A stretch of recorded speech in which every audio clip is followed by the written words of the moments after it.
اصل میں حضرت مسئلہ صرف یہی ہے کہ کہتا کوئی نہیں، صرف کہتا کوئی نہیں۔ بندے کا اپنا کہنا تو بہت بڑی بات ہے۔ تفسیر نعیمی میں لکھا ہے جس کا مفہوم ہے کہ حضرت سیدنا عیسیٰ علیہ نبینا علیہ السلام کا گزرنا ایک قبر پر سے ہوا۔ ظاہر ہے جی نگاہ نبوت تھی، چھپی چیزیں بھی دیکھتی تھی، تو آپ نے دیکھا کہ قبر والے کو نا بڑا سخت عذاب ہو رہا ہے۔ آپ تشریف لے گئے، کچھ عرصہ بعد اب واپس گزرے تو جو قبر تھی وہ جنت کے باغوں میں سے ایک باغ بن چکی تھی۔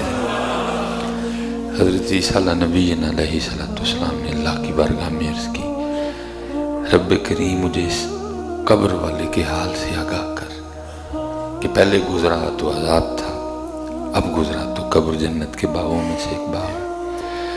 تو آگے سے جواب آیا، اے میرے عیسیٰ علیہ السلام، جب یہ شخص مرا نہ تو یہ بڑا فاسق، بڑا بدکار اور گناہگار تھا جس وجہ سے اسے عذاب ہو رہا تھا، لیکن جب یہ مرا نہ تو اس کی بیوی حاملہ تھی۔ کچھ عرصہ بعد اس کے گھر ایک بیٹا پیدا ہوا، اور جب بچہ پہلے دن مدرسے میں گیا نا تو استاد نے اس کو پڑھایا کہ پڑھ بسم اللہ الرحمن الرحیم، اور اس نے اپنی توتلی زبان سے پڑھا بسم اللہ الرحمن الرحیم۔ اس کا بیٹا ہمیں رحمان بھی کہے اور رحیم بھی کہے اور ہم والد کو عذاب دیں ہیں۔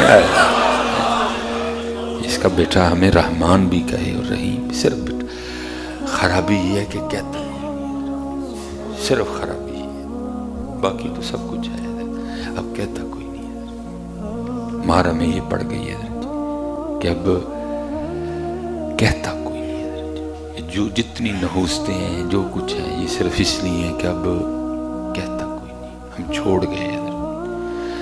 یہ حضرت سیدنا ابو ہریرہ رضی اللہ تعالیٰ عنہ فرماتے ہیں جس کا مفہوم ہے کہ ایک مسلمان اور ایک کافر کے شیاطین آپس میں ملے، تو جو مسلمان کا شیطان تھا نا وہ دبلا پتلا ننگا، بال اس کے بکھرے ہوئے، اور جو کافر کا شیطان تھا موٹا، بالوں میں تیل لگا ہوا، کپڑے بھی اس نے پہن رکھے۔ وہ جو کافر کا شیطان تھا نا اس نے اس شیطان سے جو ایک مسلمان پہ مسلط تھا اسے پوچھا تجھے کیا ہوا؟ سکا سڑیا، وال بکھرے، ننگا بھی۔ اس نے کہا بھائی مجھے اللہ نے جس پہ مسلط کیا نا وہ تو بندہ مومن ہے، وہ تو جب کھانے بیٹھتا ہے تو پہلے پڑھ لیتا ہے بسم اللہ الرحمن الرحیم۔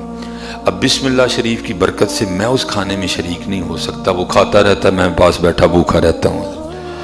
جب وہ کچھ پینے لگتا ہے تو پھر بسم اللہ الرحمن الرحیم پڑھ لیتا ہے، اس لیے میں اس کے پینے میں بھی شریک نہیں ہو سکتا۔ جب وہ سر میں تیل ڈالتا ہے وہ پھر پڑھ لیتا ہے بسم اللہ الرحمن الرحیم، اس لیے میں تیل میں بھی شریک نہیں ہو سکتا۔ جب وہ کپڑے پہننے لگتا ہے تو وہ کپڑے پہنتے ہوئے بھی پڑھ لیتا ہے بسم اللہ الرحمن الرحیم، اس لیے میں ننگا رہ جاتا ہوں۔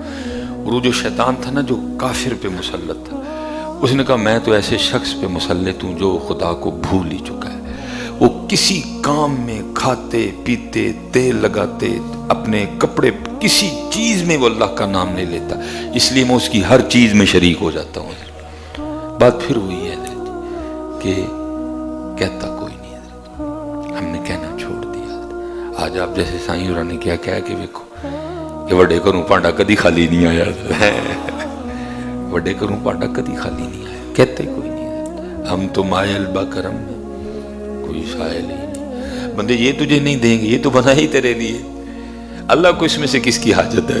اللہ کو تو نہیں سیب کی حاجت ہے، اس کی شان تو بہت بلند ہے۔ لا تأخذہ سنۃ ولا نوم، اگر تجھ پہ سیب بند ہے تو ذرا چیک کر، ہاں کام تو نے خود ہی خراب کیا ہے، ہم نے تو بنائے تیرے لیے۔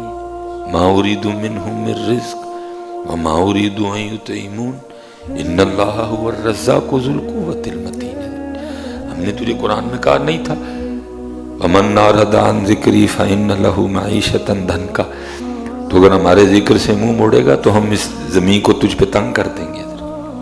اس لیے حضرت ہمیں تو جو سبق ملا ہے ہم نے تو بار بار وہی دہرانا ہے کہ کہہ لو بھائی، کہہ لو